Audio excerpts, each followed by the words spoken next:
Estes homens são como rochas submersas em vossas festas de fraternidade, banqueteando-se juntos, sem qualquer recato, pastores que a si mesmos se apacentam, nuvens sem água, impelidas pelos ventos, árvores em plena estação dos frutos, destes desprovidas, duplamente mortas, desarraigadas, ondas bravias do mar que espumam as suas próprias sujidades, estrelas errantes, para as quais tem sido guardada a negridão das trevas para sempre.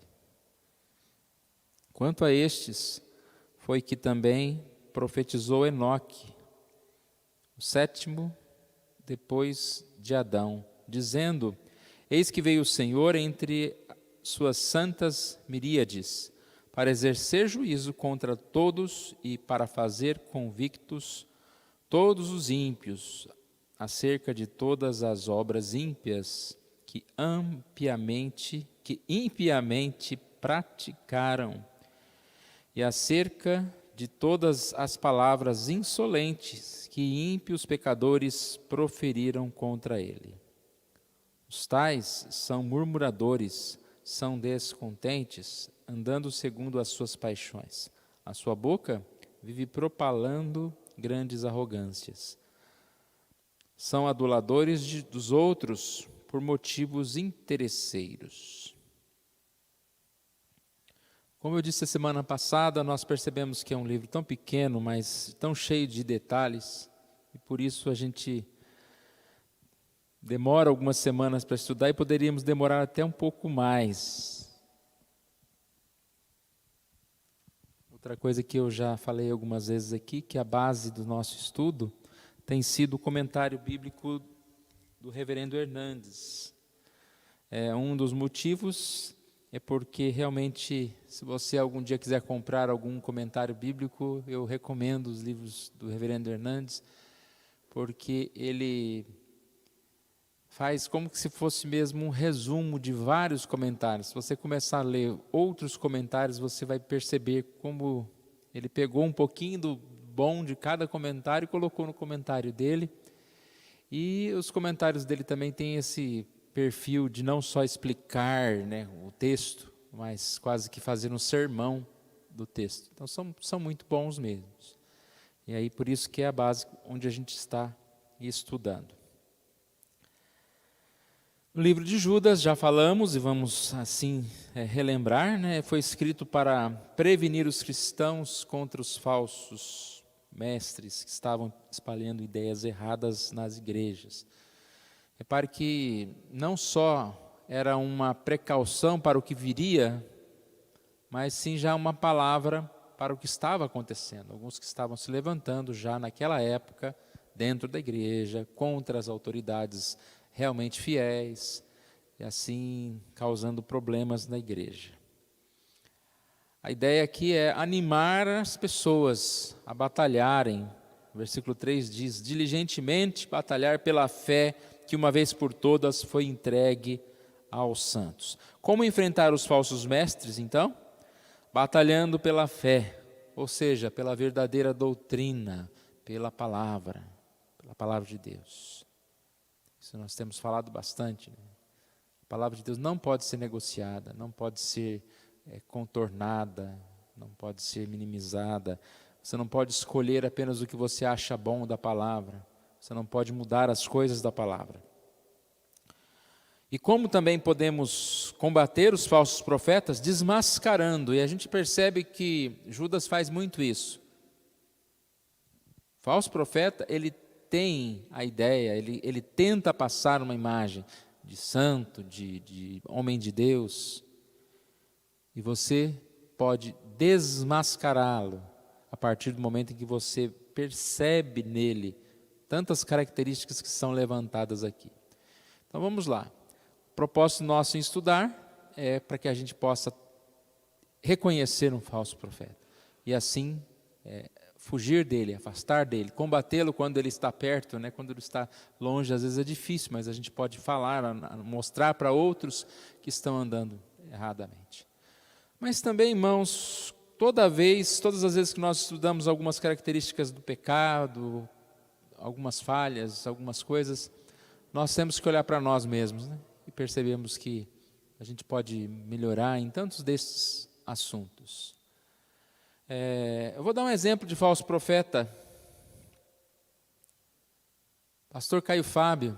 Pastor Caio Fábio, nos anos 80, anos 70, 80, 90, era para todos nós, acredito que tem mais idade aqui, um exemplo, um homem de Deus. Eu lembro muitas vezes que eu segui-lo, ele foi lá em Ribeirão Preto, onde eu morava, estava perto dele, ouvia a mensagem, viajei congresso da Vinde, fui acho que 7 vezes mais ou menos, que era o congresso que ele liderava. Por que eu estou chamando ele de falso profeta?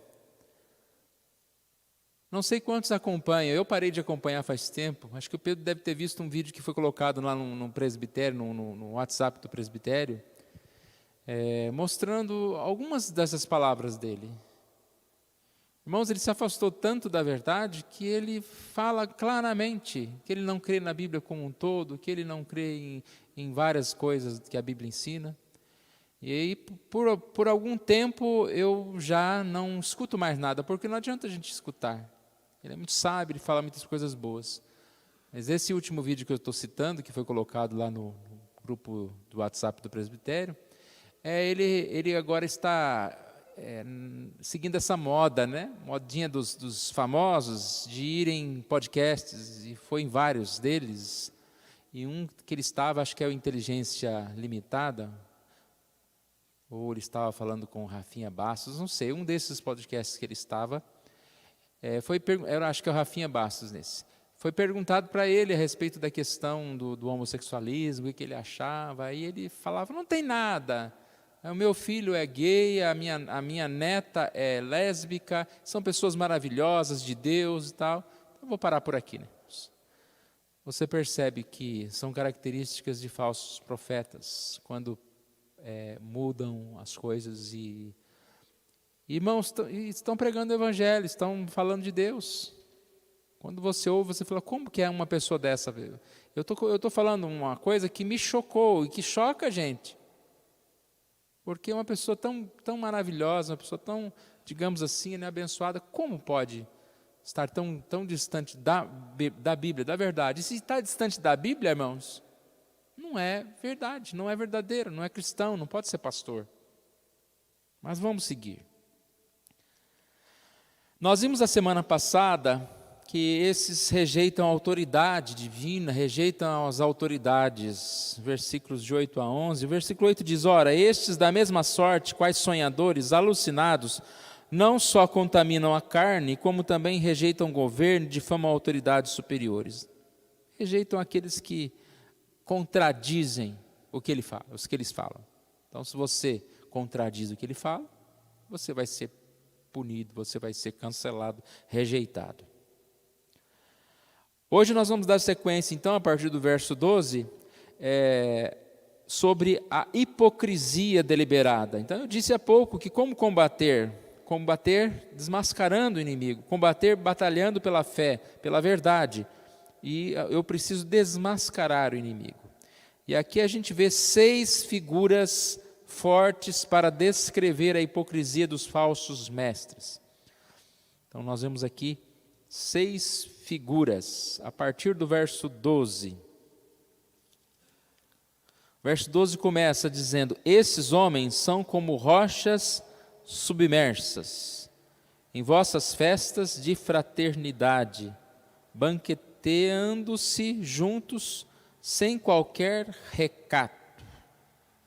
Primeira figura aqui é rochas submersas. O que seriam essas rochas submersas, irmãos? É um exemplo de, pode ser uma rocha no mar, que aparentemente você está num lugar fundo, mas ali tem uma rocha, e se você está num barco, esse barco vai pegar nela. Um grande exemplo é o acidente com o Titanic, os icebergs. Eles provocaram esse acidente, provocam acidentes. Você colidir com essa rocha que está submersa. Então, essa primeira comparação mostra que os falsos mestres, eles se infiltravam no meio da igreja e eles podem provocar acidentes, naufrágios espirituais. Eles estão ali meio que escondendo a sua maldade, mas em determinado momento, eles podem derrubar qualquer pessoa. Acho interessante aqui, fazendo essa comparação com o Titanic. O Titanic era um navio imenso e aparentemente indestrutível, mas ele foi atingido. Cerca de 1.500 pessoas morreram. E eu penso o seguinte, irmãos, esses falsos profetas, eles atingem não só pequenos, né, não só pessoas, vamos dizer assim, que são mais incultas, que são mais, digamos, não sabem muito bem a Bíblia. Não, eles atingem outros que toleram. Nós vamos ver isso mais à frente. Atinge outros que até poderiam ser grandes, chamados de grandes, mas que vão tolerando, vão aceitando as suas maldades.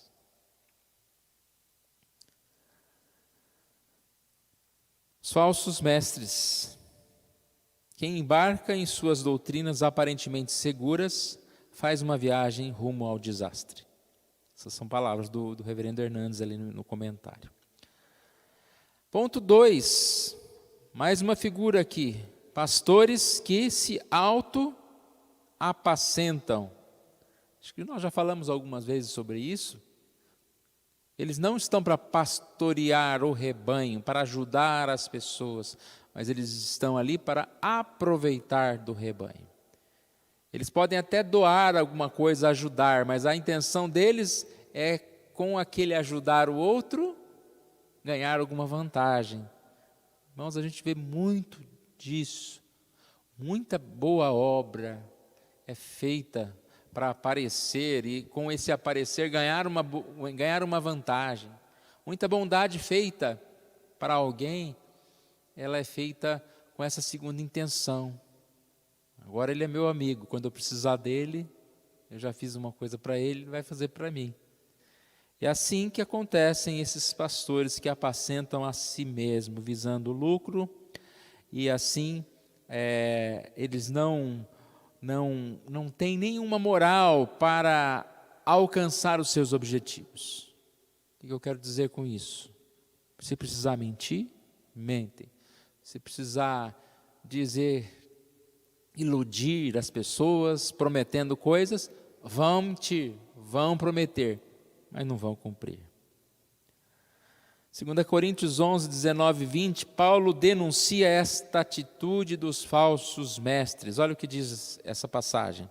Porque, sendo vós sensatos de boa mente, tolerais os insensatos. Tolerais quem vos escravize, quem vos devore, quem vos detenha, quem se exalte, quem vos esbofeteie no rosto.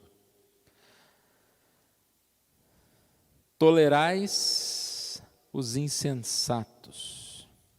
Aqui o agravante é esse início do versículo, quando diz, sendo vós sensatos de boa mente.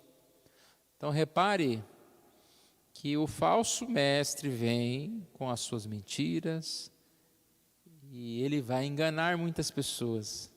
Muitos fracos são usados por esses falsos. Mas o pior são os que aparentemente conhecem a verdade, sabem a verdade e toleram e aceitam. Então, é tão errado explorar quanto os que toleram a exploração. Aqui é a ideia de dar consentimento, irmãos.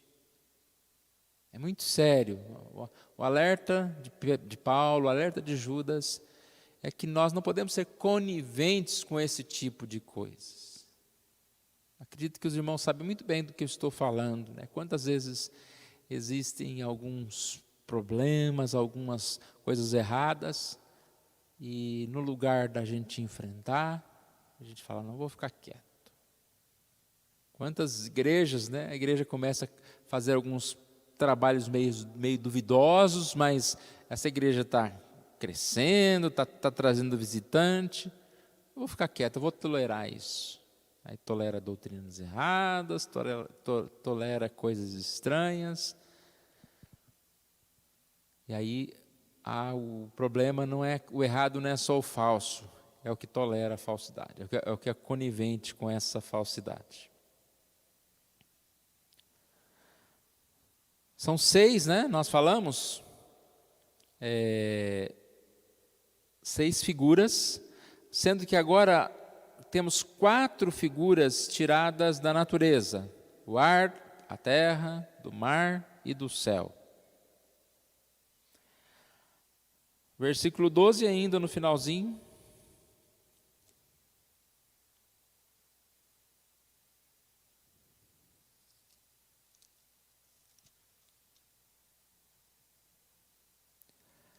Nuvens sem águas, impelidas pelos ventos.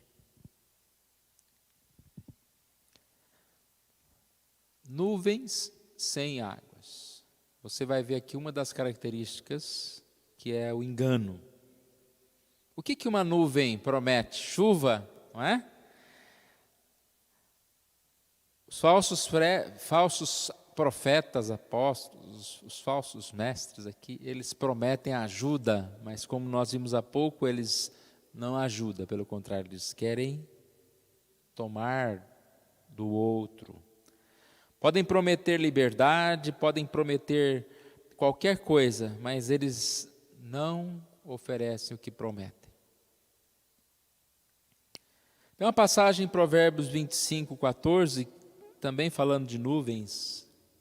Como nuvens e ventos que não trazem chuvas, assim é o homem que se gaba de dádivas que não fez. Então, o falso profeta, ele tem muito deste gabar-se do que não fez, no que não vai fazer. A gente tem que tomar cuidado, né, com essa ideia de prometer as coisas que aparentemente não vai se fazer. Pensa no agricultor. O agricultor trabalhou, plantou, ele espera que as sementes venham a brotar, e aí de repente ele vê muitas nuvens num dia, e ele fica todo feliz com aquelas nuvens, dizendo, olha, hoje vai chover.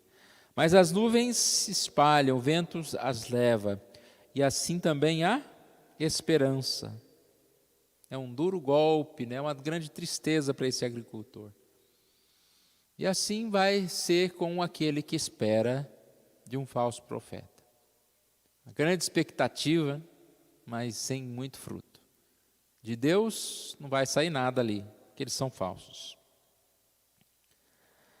Uma outra questão aqui, você pode pensar, né, na questão de uma nuvem no céu, ela pode ser atraente, bonita, você pode olhar para aquelas nuvens, pode até ver desenhos bonitos ali, mas nuvem é mais do que para ser admirada, mais do que para ser bonita, não? O grande bênção, a grande coisa de uma nuvem é que ela traz chuva. Ela não está enfeitando o céu, ela não é um quadro que você desenha. E assim também o falso, o profeta, ele pode ser bonitinho, ele pode ser atraente, ele pode ser agradável, mas se não tiver a palavra, é vazio. Qualquer ventinho vai dissipar, vai desaparecer esse falso profeta. Próxima aqui, ainda no versículo 12, árvores em plena estação dos frutos, destes desprovidas, duplamente mortas, desarraigadas. Fala de uma árvore desarraigada, uma árvore morta, uma árvore desarraigada, ou seja, que não tem raiz mais, está solta. Pode servir para outra coisa, né? A madeira para alguma coisa, mas a ideia aqui é que ela não dá mais fruto, não dá fruto. Assim são chamados os falsos profetas, os falsos mestres, a inutilidade, árvores sem fruto, sem raiz. E você percebe, irmãos, que isso é um contraste muito grande com os justos. O que a Bíblia fala dos justos? Lá no Salmo 1, ela fala que o justo não anda no conselho dos ímpios, não se detém no caminho dos pecadores, não se assenta na roda dos escarnecedores. Antes, o seu prazer está na lei do Senhor. E porque ele tem esse prazer na lei do Senhor e nela medita dia e noite, ele será comparado a uma árvore frutífera, a uma árvore junto à fonte das águas, que produz fruto, cheio de seiva e de verdor. Essa é a ideia de uma árvore que dá fruto o tempo todo, o ano todo, porque ela está com as árvores, com as raízes ali firmes, está bem alimentada. Então, até naquela situação mais difícil, ela vai conseguir produzir. E assim são os justos. O justo é a árvore da vida, diz Provérbios 11:30. E o fruto da vida do justo é marca do verdadeiro discipulado, diz João 15. Sem fruto, né? Pelos frutos conhecereis. E como são os falsos profetas? Árvores desarraigadas, mortas. Mas engana, né, irmãos? Engana. A ideia é essa, enganadores. Mas a gente precisa ver essas coisas. Outro exemplo aqui. Ondas bravias do mar. Versículo 13. Ondas bravias do mar que espumejam as suas próprias sujidades.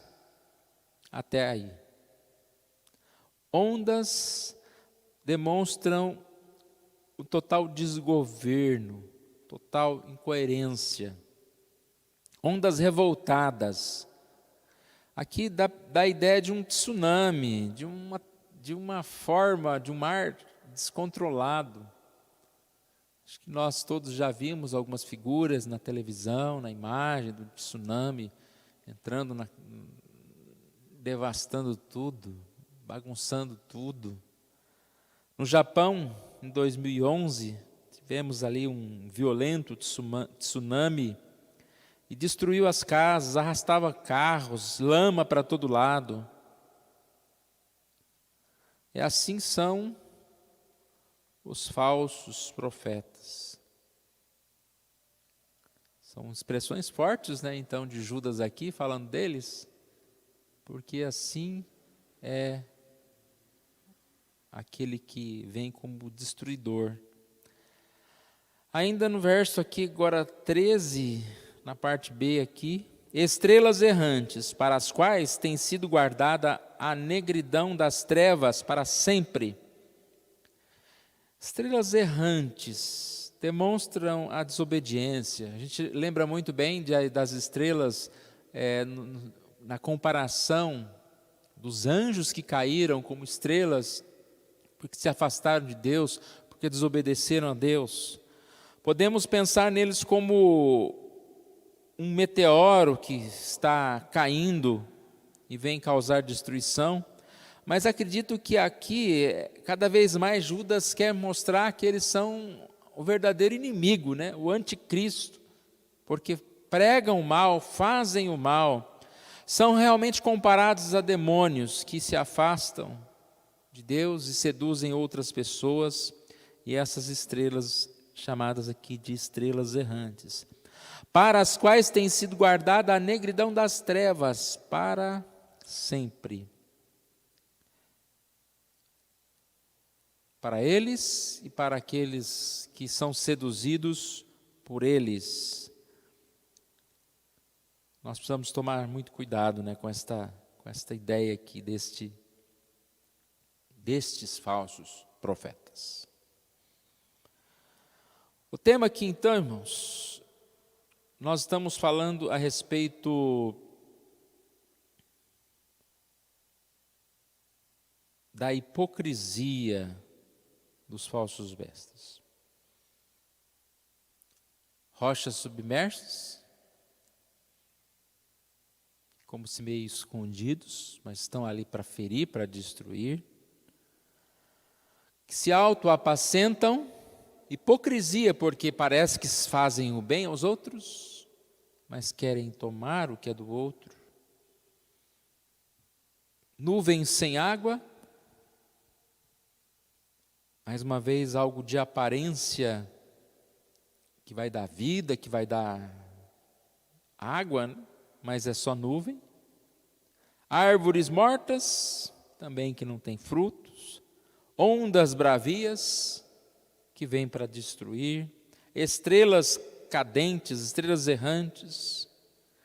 E assim nós encontramos essas comparações aqui. No verso 16, ainda falando sobre a hipocrisia dos falsos mestres, nós vemos aqui uma comparação, né, do que nós já ouvimos falar, a respeito deles serem pastores que a si mesmos se apacentam. No verso 16 nós encontramos aqui: os tais são murmuradores, são descontentes andando segundo as suas paixões. A sua boca vive propalando grandes arrogâncias. São aduladores dos outros por motivos interesseiros. Interessante que ao mesmo tempo que eles são murmuradores, eles são aduladores. Nós percebemos aqui o falso mestre como um murmurador contra Deus, contra as pessoas que não fazem aquilo que eles querem. Mas eles são aduladores, ou seja, eles tentam seduzir, agradando as pessoas, demonstrando uma aparência daquilo que não são, bajulando aqueles que eles têm maior interesse, né? Talvez uns que têm uma situação financeira maior, ou talvez numa pessoa que lhes pode dar mais proveito, né? Ser mais proveito para eles. Por que eles são murmuradores, são contra a verdade, irmãos? Porque o coração deles vive cheio de paixões e assim repletos de murmurações nos lábios. Seus desejos, quando não são satisfeitos, são facilmente levados a murmurar. Isso é uma característica muito, muito dura. Eu disse que aqui a gente tem que ir fazendo uma autoanálise, né, em tudo que a gente está estudando, porque realmente nós temos um pouquinho de cada coisa, né? Espero que não muito. Mas a ideia do murmurar, né, irmãos, o murmurar é uma característica de alguém que não tem gratidão, de alguém que não percebe aquilo que já tem. E alguém que vive cheio de paixões. Nós vivemos num mundo cheio de paixões, cheio de quero mais. E às vezes a gente esquece tudo aquilo que a gente já tem. Facilmente esquece o que já tem e quer outra coisa. Como não dar graças a Deus por tudo que nós temos, né? Às vezes você tem um carro, às vezes o seu carro abre o vidro sozinho com um botão, às vezes você tem comida para comer quando chegar em casa, e tudo isso parece que vai ficando tão normal que a gente não participa, vamos dizer assim, não aproveita essas coisas com gratidão. Todas as vezes que você entra no seu carro, você deveria agradecer a Deus porque não está indo a pé. Se você está indo a pé, você tem que agradecer a Deus porque você está andando, né? Sempre gratidão a Deus. E assim a gente percebe que isso vai mostrar que nós estamos debaixo da graça, do amor de Deus. O viver cheio de paixões é já um descontrole. Demonstra que nós estamos vivendo descontrole. E é esse descontrole dos falsos mestres, que reclamam de tudo e que provavelmente só bajulam aqueles que lhe agradam ou aqueles que financeiramente podem ajudá-lo, pastoreando em si mesmo, cuidam de si mesmos. Então, irmãos, nós vamos parar por aqui.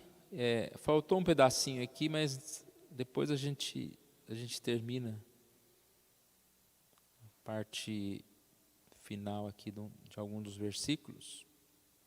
Na próxima semana, ficou 14 e 15 para a gente falar depois, e os demais abaixo. Vamos ver se a gente termina mais uma semana ou mais duas.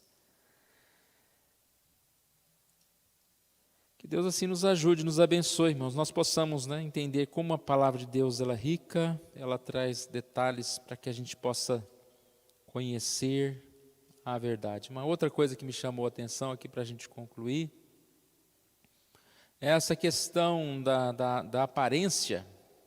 Deixa eu achar o versículo aqui. Provérbios...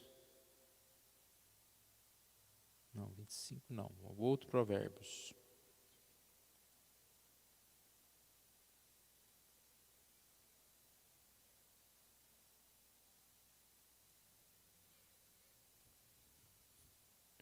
Só um segundinho que eu vou encontrar agora.